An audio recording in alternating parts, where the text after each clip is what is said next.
Building web applications with Reason ML, or what I'll just call Reason. Before I talk about what that is, my name's Brandon Dail. I work at Formidable Labs. We're a JavaScript consultancy doing a lot of cool stuff with JavaScript like React and Node at scale and open source. So come talk to me if that sounds cool. And I'm a-weary on everything that's important.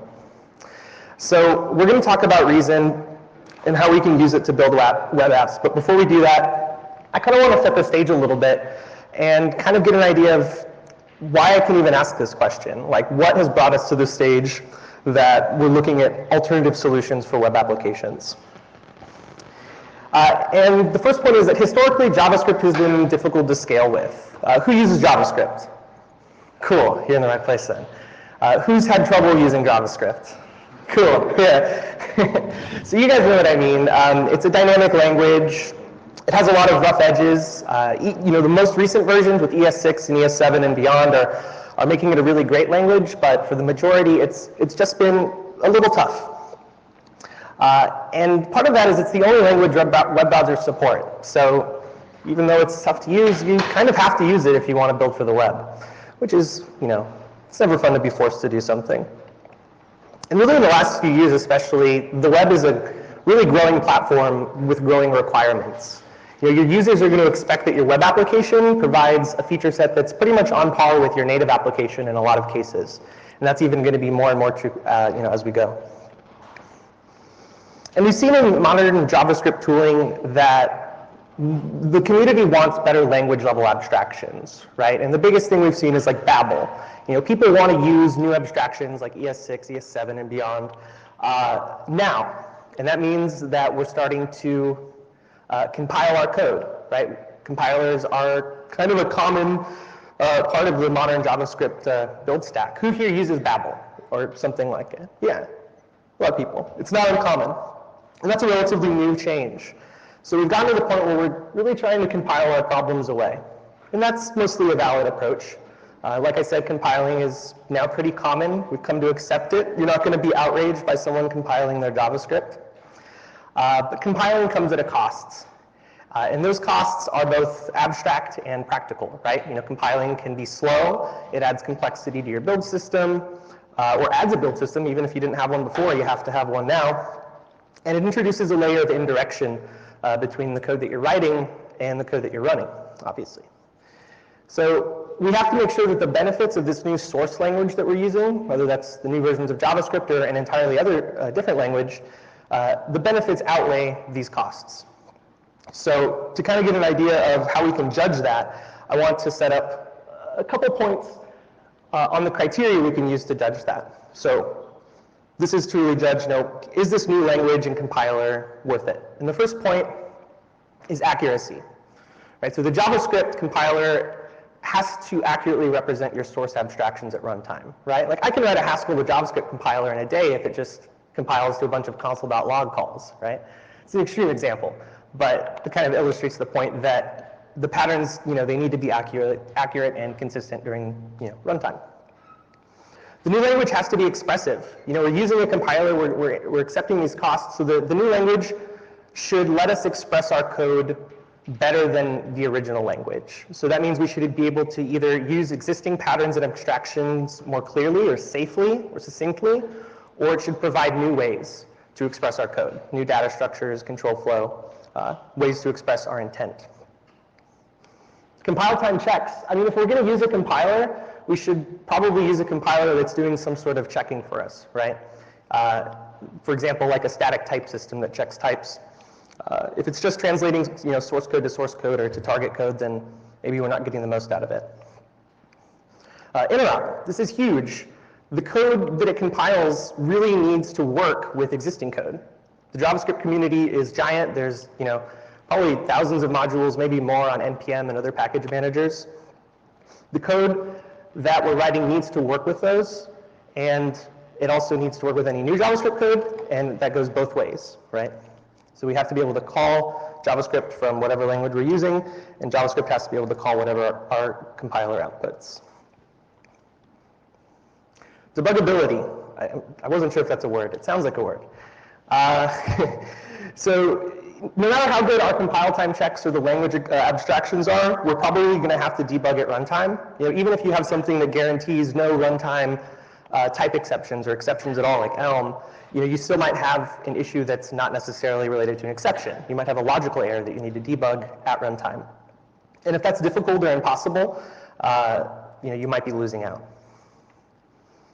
Junior friendly, and this is really a point more in the context of the community and community adoption rather than in a specific implementation or application. But if we're going to talk about using a new language and adopting a new language, we want to make sure that it's accessible to everybody in the community, right? Because adoption is affected by how accessible a language is. If there are features of the language or limitations of the language that limit that, no matter how great those abstractions or limitations may be, we have to consider that as a potential downside. So what do I propose? I listed a bunch of stuff. What are our options? And my proposal here is going to involve 3 technologies. First, OCaml, which is going to provide the semantics. It's a programming language. Who here has used OCaml? Oh, cool. A lot of people. It's been mostly used in academia for a long time and in some sort of niche, or not maybe niche, but smaller industries like finance. We're also going to talk about using Reason, which is a new syntax for OCaml, and also sort of a tool chain, as the logo says. And then we're going to talk about BuckleScript, which is what's going to let us actually use Reason and OCaml for the web. So I'm going to talk about these kind of out of order. But just a quick overview of OCaml, for those of you who haven't used it. It is a dialect of the ML language family. So ML, I think other dialects like standard ML. Very functional. Developed by INRIA, I think that's how they pronounce it, which is the French Institute for Research in Computer Science and Automation. And it first appeared in 1996, actually a year after JavaScript, interestingly enough. It is multi-paradigm, so OCaml is mainly used as a functional language, but it also supports imperative and object-oriented programming, so it's pretty flexible. And it's popular with finance, so Jane Street, who's actually sponsoring, uses it pretty much exclusively as far as I know, and Unikernels, Mirage OS is an example of an OCaml project. And then there's Reason, and Reason is much newer.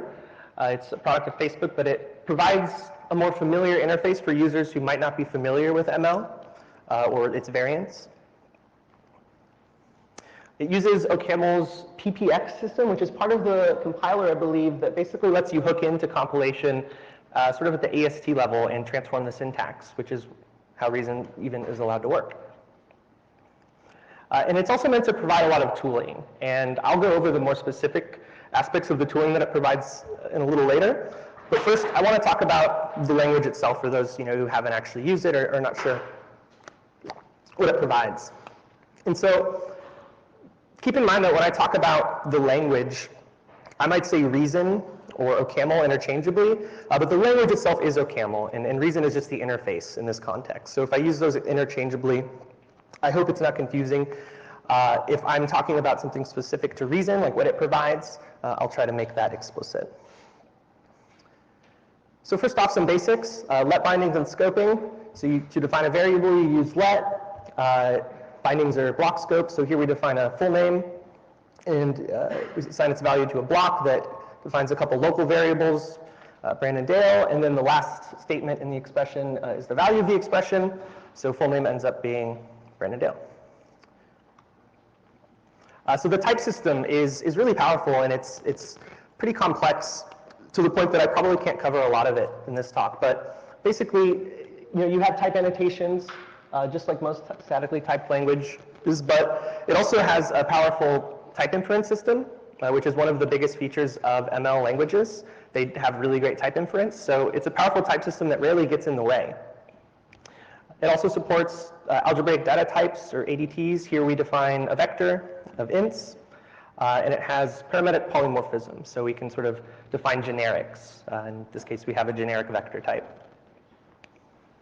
So talking more about ADTs, we have a construct called a variant, which might be called disjoint unions, some type, discriminated unions, all basically the same idea here. And it lets us represent sort of heterogeneous data in a type-safe way. And here we define a color variant with red, blue, yellow, and other. These are all type constructors. And note that other takes an argument, which in this case is a string. So variants can actually hold data in a way that can be accessed at a later time. Then we have records, pretty basic, just key value pairs. This is a user record as a handle that's a string, ID that's in it, and then we're using that color variant that we just defined previously, pretty basic. And these are immutable by default. It does support mutable fields, which we'll talk about a little later. One of the greatest things about the language is its pattern matching system. So here's an example of using pattern matching with variants. And pattern matching is pretty pervasive in the language. And in this case, we are defining a function called hex, which takes a color, which is of the type color that we defined earlier. And we're using the switch statement to switch over it and handle all the cases for that variant. And we can see here that pattern matching lets us sort of extract the data from a type constructor, specifically other. We're getting that string value, which we assume is a hex value for the color, and returning it. But really the best thing about pattern matching here is that it's exhaustive. So if I forgot to match blue, for example, the compiler would give me a warning that the pattern matching is not exhaustive. And then it actually gives you an example of a pattern that you forgot to match. So this is really useful, and it also applies to pattern matching with other data types like lists. So here's an example of a recursive function that sums up a list of numbers, and we can see that we're using a switch statement again to pattern match the list. And when it's an empty array, we just return 0. Otherwise, we add it and recursively sum up the tail of the list. So it's a great way to handle sort of abstract or like compound data, like lists or variants. And of course, OCaml mainly uses a functional language, so the functions are pretty functional. Here are just a few of sort of the main points that you get. You have currying and partial application, pattern matching, specifically with a function keyword, so functions can be defined specifically for pattern matching. You get labeled arguments, and you also get optional arguments with optional default values as well. And then modules. So to paraphrase from probably one of the best books on OCaml, Real World OCaml, OCaml is almost two languages. A core language concerned with values and types, and then sort of a module language concerned with modules and module signatures. So modules are a huge part of OCaml, and they're really powerful. But basically, every file is a module by default. Modules can contain other modules, so you can define submodules. You can define specific and explicit interfaces for modules in a separate file, like called an REI file. So you can limit sort of the API for the actual module. We have functors, which in the context of OCaml are basically like parameterized functions for modules, basically, that lets you operate on modules and return augmented or new modules. And then we have a concept called first-class modules, which lets you sort of compact a module into a concrete value, so you can use it with sort of variable bindings as well, which usually isn't possible. And here's just a small example of a module. It's a user. It contains a type T, which is a variant of basic user moderator admin, and then a function for getting some sort of title from the user, again using pattern matching. So like I said, it's a functional language, but it also supports imperative APIs. So we have mutable arrays. We have arrays that we can sort of edit in place. We have mutable record fields. And again, mutable fields have to be defined explicitly. By default, record fields are immutable. We have these things called refs, which are basically sugar for mutable record fields, which kind of let you define a mutable value. And then we have imperative loops. We have for loops, while loops. So while OCaml is heavily used as a functional language, it can be used imperatively. It also has a pretty great object-oriented system with objects, classes, inheritance, all that kind of stuff. But moving on, I want to talk a little bit about reason specifically. So reason does provide a syntax that makes OCaml a bit more familiar, but it also provides tools that make it easier to use. And one of the best tools is what's called reason format or reformat. And I'll see if it plays. It's supposed to be a GIF. Oh gosh. No, it's not a GIF. It's not working, but it's a GIF, trust me. So reformat basically is a formatter for reasons, so you don't really have to think about formatting your code. If you've heard of Prettier for JavaScript, it's what inspired Prettier. And it does a lot of great things beyond just sort of basic formatting. It can identify, optimal constructs for your code. For example, if you try to do a pattern match on just a true or false value, it can automatically update that to sort of a ternary expression.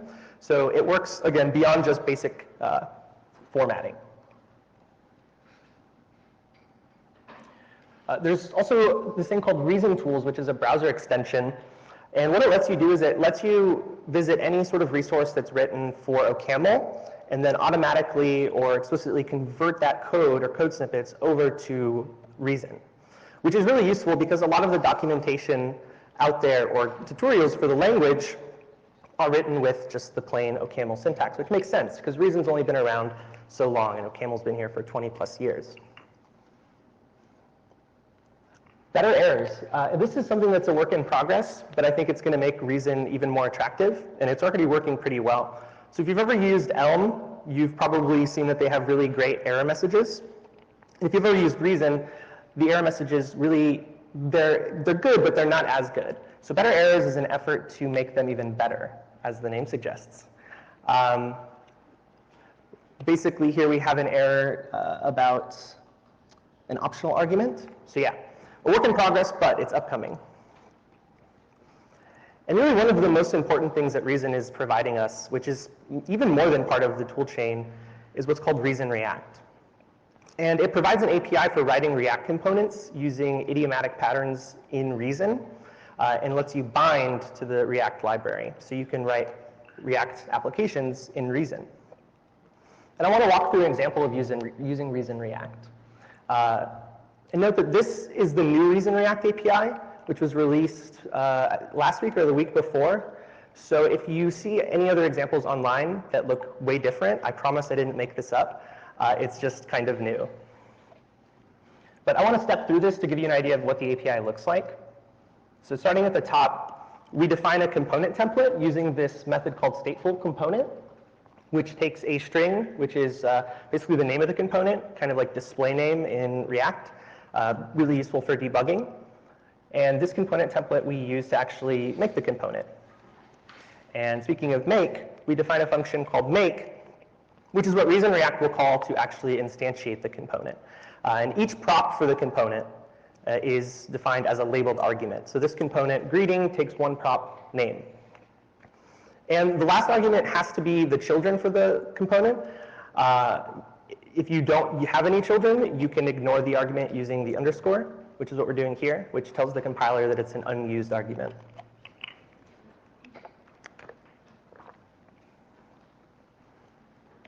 So then we define a click handler. And this is an event handler for a click event.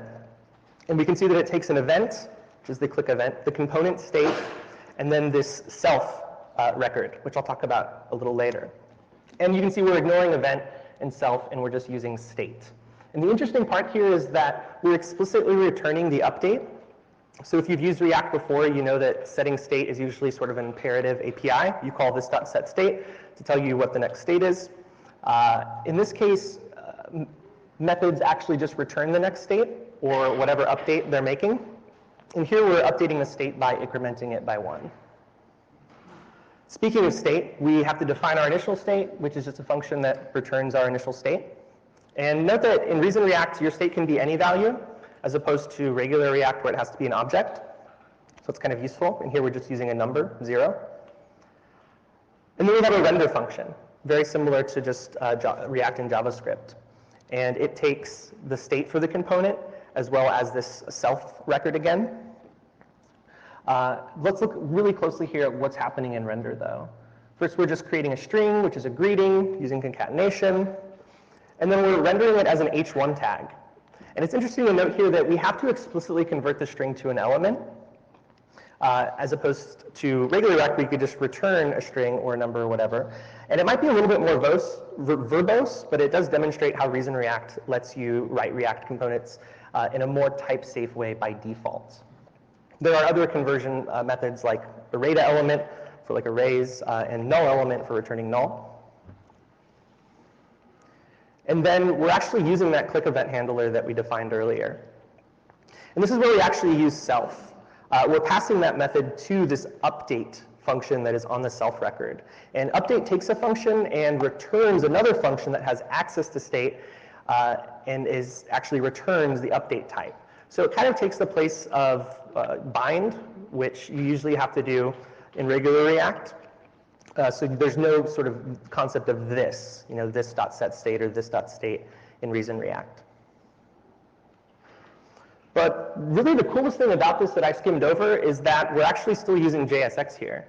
And we're not using Babel or any other compiler other than Reason to do so, because Reason has native support for JSX, which means that we can use it without any additional configuration or setup. And what it basically does, JSX in Reason looks something like that.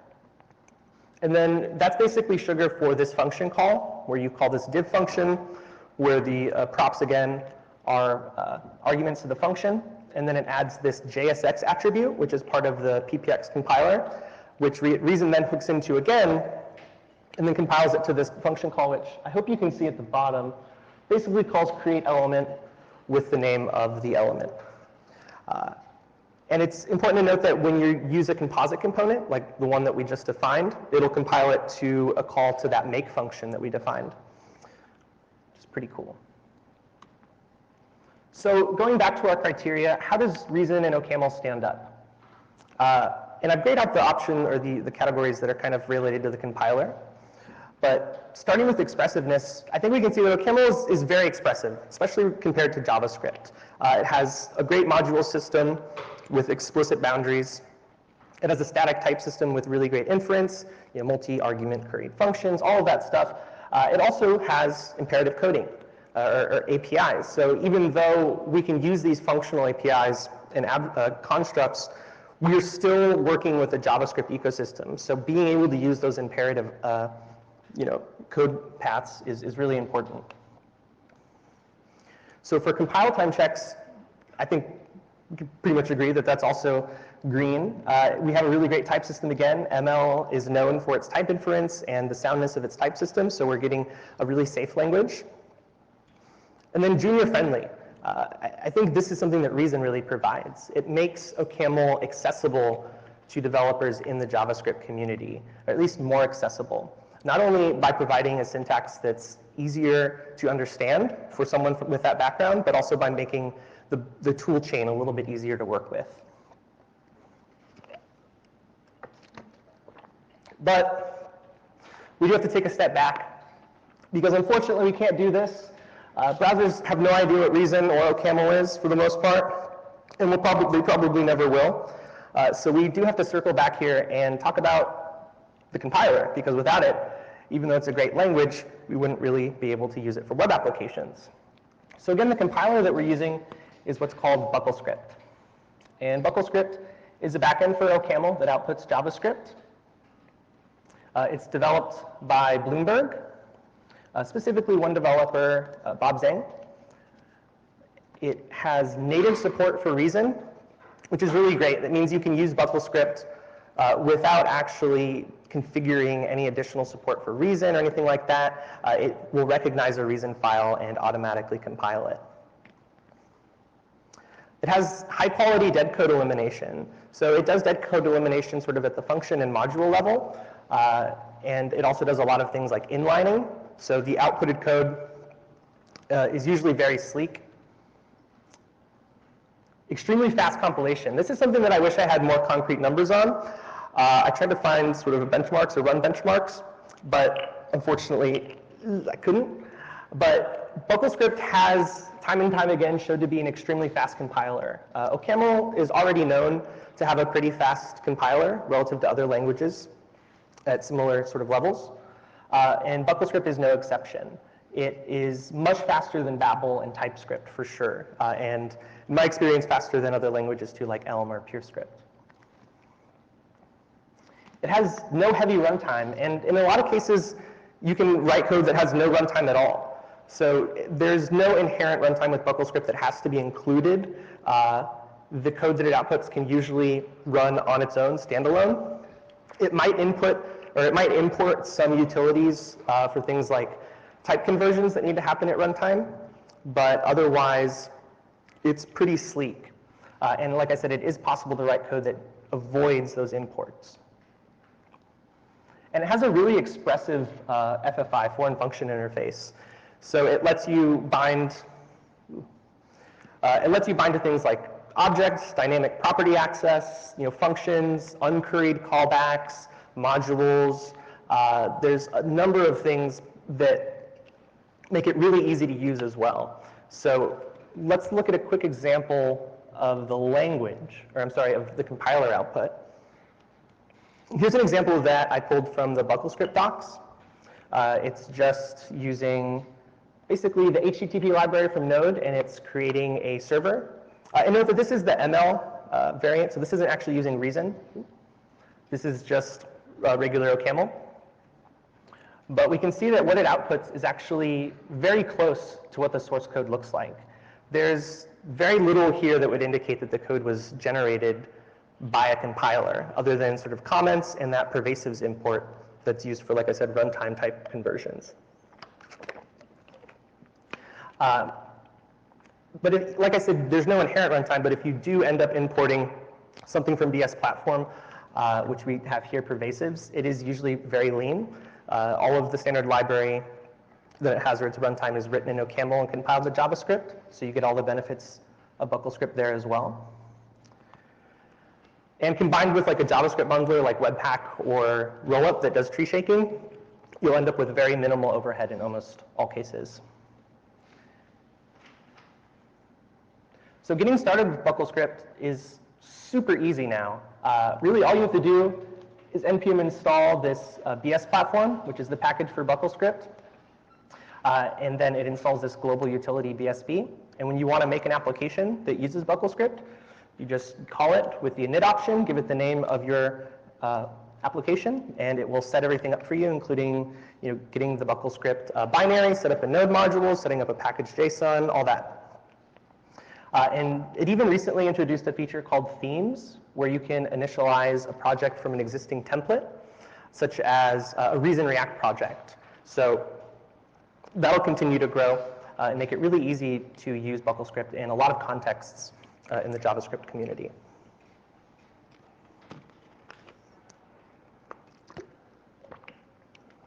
So circling back to hit all of our points, how does BuckleScript with Reason look? First, starting with accuracy, BuckleScript provides really not only an accurate representation of our source program, but it does so in an idiomatic way. The outputted code is almost always readable by humans. I would say always, and it's usually well structured. For interop, I didn't get to actually show any examples of BuckleScript's FFI API, but it is very complete. And like I said, it has bindings for functions, values, modules, getters, setters, all of that kind of stuff. And since the code is often very well structured, and BuckleScript respects any interface files you defined, like those REI files for modules, there's really no overhead for calling functions compiled by BuckleScript from any other JavaScript code. It'll just export what you defined. So it's really a module-to-module compiler. For debuggability, this again does go back to accuracy. BuckleScript does a great job of outputting code that is really well structured. So stepping through it at runtime is usually non-trivial. There's very little difficulty understanding what's going on. Oh, it's not moving. So the question arises, is it time to jump ship? Should we delete all of our JavaScript, start all of our new projects in Reason, call up our boss and tell them that we're going to start migrating now? I want to say yes, but probably not. And don't ever run that command. That's probably a bad idea. I do highly recommend using Reason and experimenting with it when you can. But it is important that we try to identify all of the rough edges so that we can kind of make an informed decision about how well it works for us. And also so that we know what the rough edges are and we can help smooth them out. So let's try to identify them. The biggest issue that I've had is that most learning resources use regular OCaml syntax. If you know OCaml, that's really not a barrier for you. But again, we're talking about using the language in the JavaScript community. So we want, and again, we have Reason, which makes OCaml more accessible. So we want resources that will also be accessible. This is something that isn't inherent to the language or the platform or anything, so it'll get better over time. But right now, it's a little difficult if you don't know OCaml, because you have to go between them and sort of, you have to learn the language and a different syntax at the same time, which is a little tough. The build tooling is in flux. It's pretty stable, especially if you just want to write web applications or just native applications. But a lot of the times, you might want to write applications that run on both. And that's one of the other great things about OCaml, is that it has, of course, a native compiler. So you can compile your application to native code.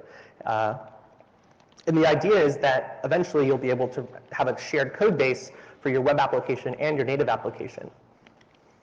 But it is in flux, but under active development. So it is as well getting better. And like I said, targeting native and web isn't as easy as it could be. Which, if you're just doing web, this might not be an issue for you. Error messaging isn't as good as alternatives like Elm just yet. I did show better errors earlier, but it's a work in progress, and it's not yet at the same level as Elm, getting close, and hopefully someday it will be. And I believe it will. As far as Reason goes, there is limited use in production outside of Facebook, who's developing Reason. OCaml itself has been used in a lot of contexts over the last 20 years and has shown itself to be a pretty proven technology and language. But Reason and BuckleScript have only really been around for at least a couple years, and the adoption is sort of rising, which means you're an early adopter, which inherently means that there's high risk, high reward. There's no guarantee, again, that it will continue to have the support that it has. The community around it is building, and I believe it's getting stronger and stronger, and I hope all of you participate in it. But again, it's important to realize that it is a new technology as far as BuckleScript and Reason for the web. And that's it. Thank you for listening. Here's a couple more resources. Oh, I guess it wanted to stop. The docs for Reason, the docs for BuckleScript, and then there is a really active Discord channel, which I highly recommend joining, where the community talks and even the creators of Reason are very responsive. But yeah, that's it.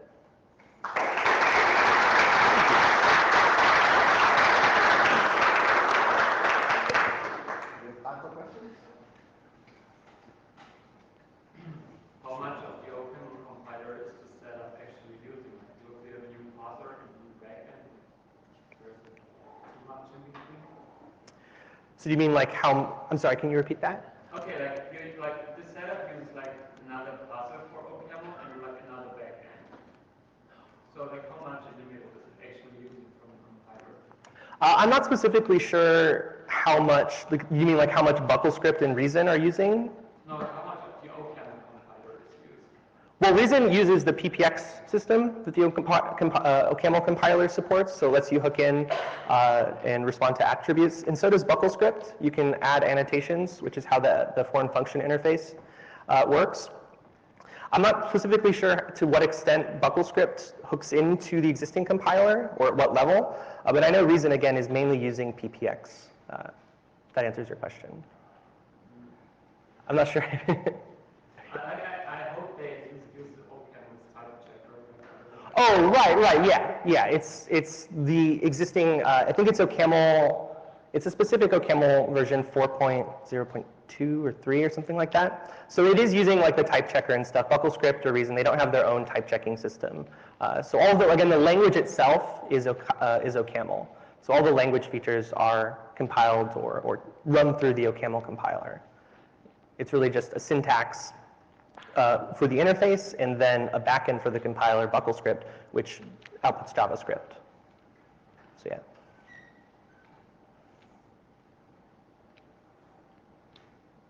Other questions? I saw there's a React Native binding someone's working on for Reason. Have you tried to use that? I haven't tried to use that, and I can't speak to the maturity of those yet. I know that there are a lot of people working on it, and that it is, I believe, a goal to be able to write sort of universal React code, right? React for web and React Native. So it's something that's probably going to be very actively worked on at some point. What about if you have an existing project in JavaScript, is there a good way to like go on to Reason in steps? Yeah, that's actually one of the biggest advantages. The question again is, if you have an existing JavaScript project, how can you integrate with Reason? And because BuckleScript works sort of module by module, you don't have to compile a whole program at once. You can move over, and JavaScript projects nowadays are pretty much written in modules, right? You have various modules that export various things. So you can move it over module by module, and then just adjust your other existing JavaScript modules to import the compiled JavaScript files instead of whatever original JavaScript file. So you compile it and then just import it. And like I said, BuckleScript does respect like interface files, so you can define explicitly what's exported, and you can also make sure that the functions, for example, that it exports are easily usable in JavaScript. So in OCaml, like all functions are curried by default, right? And in JavaScript, that would look really weird because you'd have to like call the function, then call the function. So you can define, you can explicitly say, hey, I want this function to be uncurried, which makes it really easy to call from other existing JavaScript code.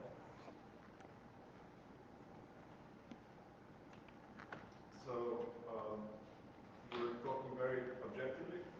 Can I ask you what's your personal experience with it? And either if you're coming from a JavaScript or ML background? Yeah. So I'm a, yeah. So the question is like, what's my personal sort of opinion here, or what's my background, and how do I feel about it personally? So I'm a JavaScript developer, and I haven't really used a lot of languages like OCaml in production or anything like that. So coming from JavaScript to OCaml has been, I think, as far as usage goes, a pleasure for me because I see the advantages of static typing is very extent. I've used other static type systems like Flow, if you've used that, or TypeScript in JavaScript. So using the language has been really great. And I think the type inference really lets you use it without the type system getting in the way. Of course, that's the whole idea of type inference. So it's been really easy for me, I believe. But going back to sort of the rough edges, what's been hard for me personally is that the learning resources, again, are pretty fragmented. So if you don't know OCaml, and if you're not familiar with it, you have to learn OCaml, and then you also have to learn Reason, which is kind of a syntax for it. So that's getting better. There are more resources being written for the language, but it's kind of a tough point right now. Last question? Before lunch? You mentioned beginner friendliness as a reason for having Reason. What is a perceived problem with regular OCaml that it's trying to solve? Right. So Reason does a lot of things that make the syntax, I guess, more familiar to JavaScript developers. And that's not to say that Reason is specifically targeting JavaScript developers, but I think it is at least partially a goal. So for example, like in OCaml, you have like, you have to use like in for scoping. In JavaScript, you just have block scoping, and that's what Reason provides. And using basically similar syntax. Like, arrow functions are in ES6, and OCaml has them, but they're a little syntactically different. So I think as far as syntax goes, it makes the language a little more accessible to people who aren't familiar with ML or sort of functional languages. Maybe coming from another background like JavaScript or a language like JavaScript. And then I think the alternative goal is that the path to using OCaml for the web specifically with BuckleScript was a little rough. before. So the Reason team and the BuckleScript team, they do work pretty closely to try to integrate that. So that's part of sort of the tool chain effort, making it easy to set up, get started, or start using Reason for the web. Okay, well, thanks a lot. Thank you.